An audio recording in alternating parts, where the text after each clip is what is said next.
Hello, I'm Brian Overton. I'm a subject matter expert for machinery health management.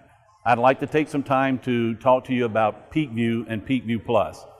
PeakVue is a methodology that's been around for 20 plus years, and we've had thousands of customers having great success using PeakVue in their condition-based programs.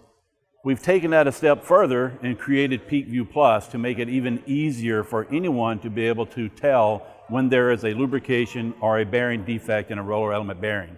For example, the visualization is a green, yellow, red bar that can show whether or not there is a lubrication issue or a mechanical defect.